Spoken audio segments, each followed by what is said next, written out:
G'day, my fellow media collectors. I'm Troy, and this is the Comic Book Movie Collector's Guide. And today, we're looking at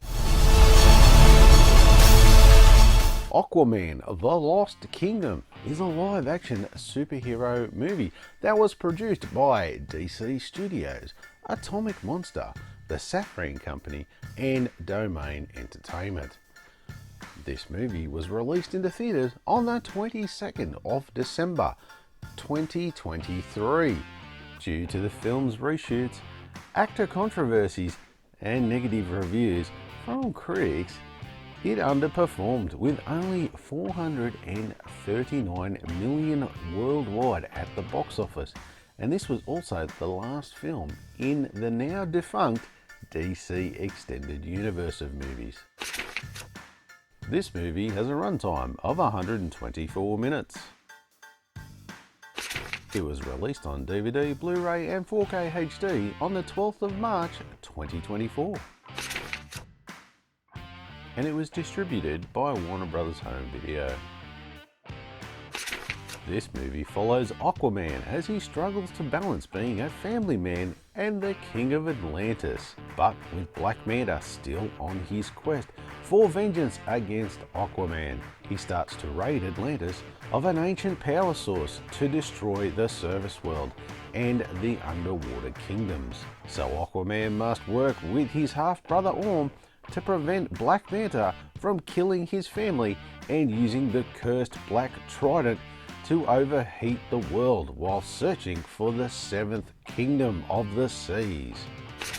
So the story for this movie is a flimsy buddy cop movie at best, with some ham-fisted eco-warrior rhetoric sandwiched right in there.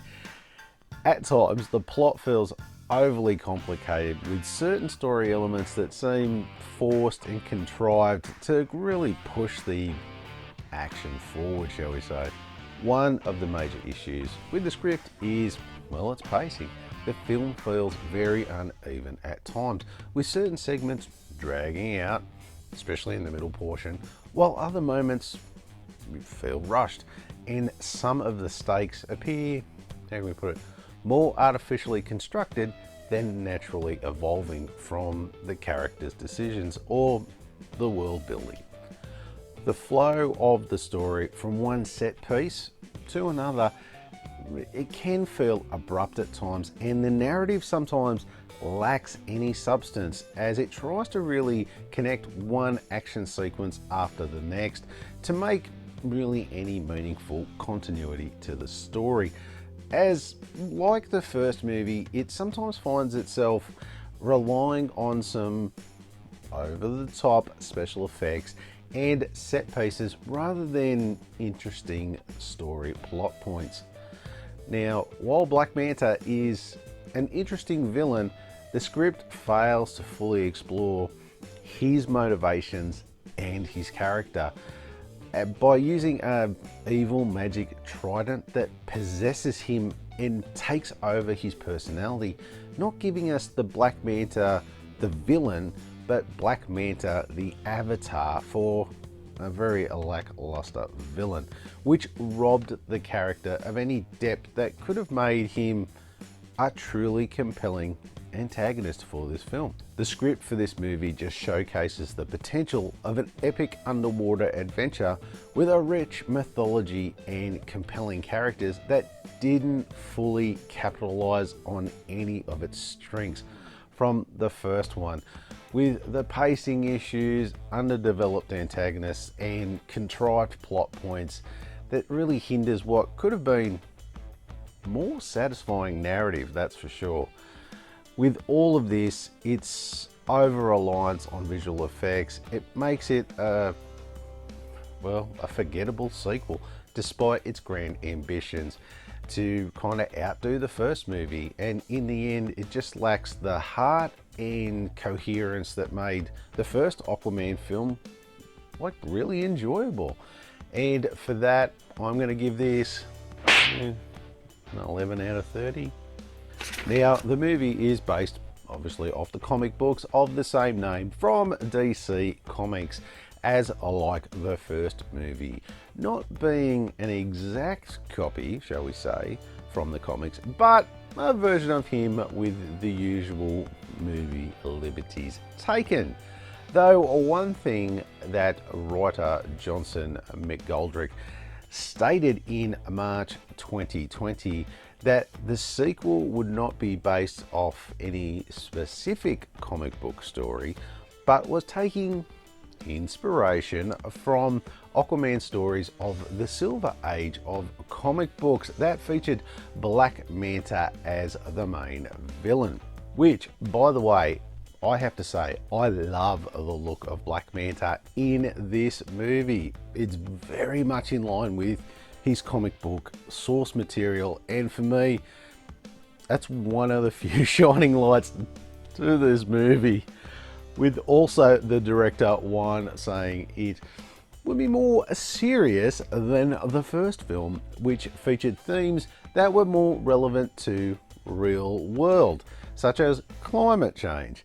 Now, he said that the creatives were not afraid to address this in a big way through the film, citing that Aquaman's character is, well, he is environmentally conscious in the comic books as well, and fights to keep the oceans clean.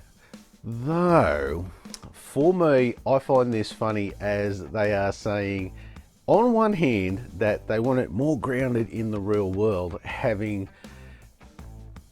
while having, let's put it, a magical undead zombie villain that possesses people and casts magic spells. Yes, that's more grounded in real world, for sure. You are living in a fantasy world, pal. Now, I'll bring up the cast here. And as you can see, everybody's back from the first film, again in their retrospective roles. And of course, to start off, we're going to do it with our star of the movie, Mr. Jason Momoa as Aquaman. And as before, he is exactly the same in this movie, bringing his charisma, swagger, charm, and sense of humor that we have come to know, shall we say, from this character now. And Momoa does it effortlessly again. Now, Amber Heard as Mira. Well, I'll tell you what, if you blink, you will miss her, as from all accounts, she was cut from the movie as much as they kind of could due to the controversies with her trial with Johnny Depp, which was a bad thing as she really didn't do much, but it probably kind of hurt the story more than anything with her not interacting as much as she needed to. And of course, Patrick Wilson as Orm delivers another solid performance as the exiled half-brother of Aquaman. And his chemistry with Momoa was great actually, and was probably one of the few shining lights of this film as far as performances go.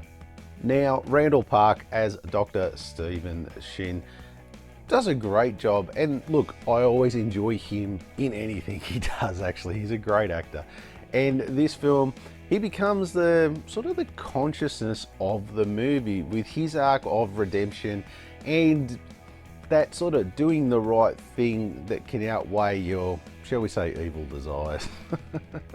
And of course, we have our main antagonist, Yahya Abdul-Mateen II as Black Manta. Now, while he gives another great performance as the character, he's such a good actor actually, I find that the material he has to work with is not up to what people wanted to see from that character in this movie, especially myself, which becomes another case of doing the best he can with the shitty material that he's got. And from what I could see, that material wasn't much at all.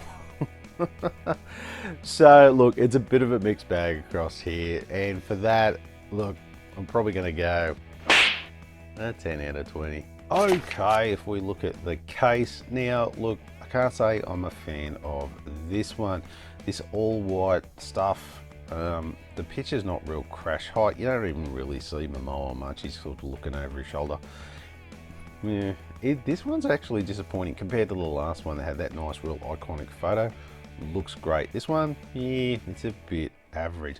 Now, if we look at the side, not like the other one where you can see it a mile away. This one's just written there quite small. Nah, not real great at all.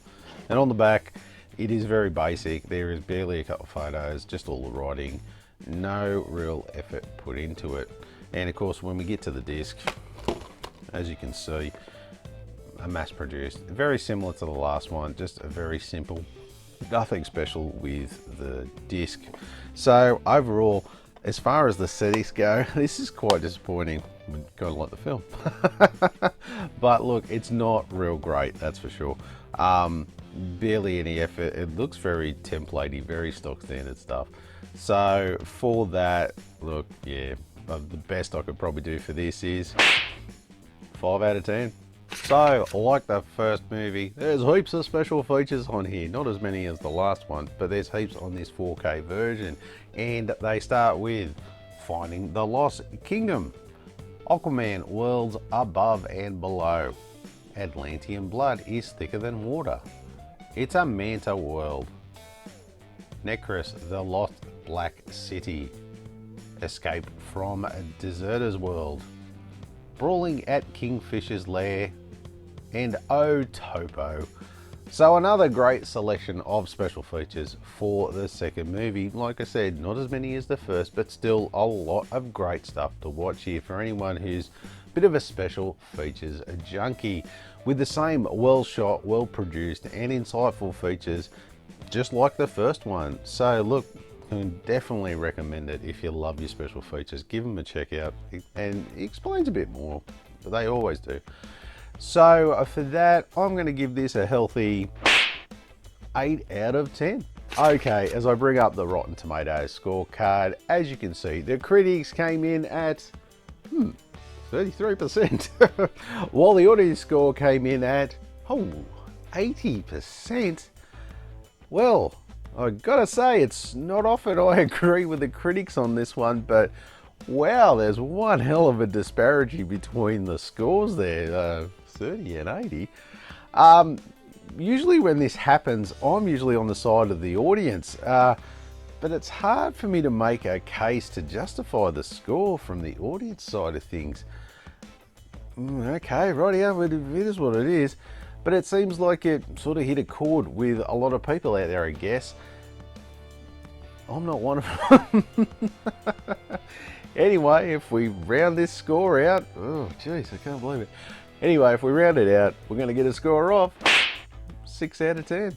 So for me, look, I saw this at the theaters when it came out, and I initially thought, oh, it's okay. I don't know what everyone was talking about. But look, since watching it again and taking more notice of things and critiquing it a bit more, I've kind of come to the diagnosis that this movie has a strong case of sequelitis. Are you sure that's the right diagnosis? Look, don't worry. Look, this happens to a lot of movies, you know, it really does. Okay, with a couple of rare exceptions, but it happens more often than you think. Look, all jokes aside, this didn't seem to capture the same lightning in a bottle that the first one did. Sure, it had the same ingredients, actors, director, etc. But for me, there are just a couple of things that I think were contributors, shall we say, to the movie's downfall. And one of them this time around is Jason Momoa had, how can I put it, a large input into what went into the story and pushed hard on the eco-warrior themes that I felt were a bit contrived and were forced for me, that's for sure.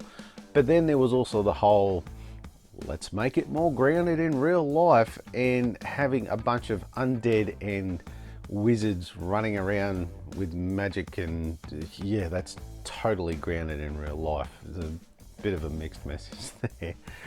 And of course, Black Manta getting done bad by just being an avatar for another generic villain instead of his own fully fledged villain, which would have been much better to see.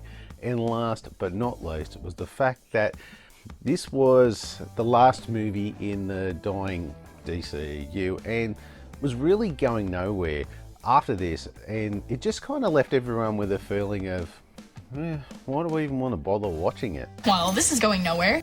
Now, look, I could nitpick this even more with a couple of other things, but for me, they're probably the 4 main reasons that I think this movie didn't really hit the movie theaters in full stride and really shake off that bad case of the old sequelitis. And look, for me, I was really looking forward to this flick, and it ended up being a real disappointment, and I can't say I'll be ever really going to pick it up to watch again. I don't think I will. Anyway, with that, I'm going to give it a score of 7 out of 20.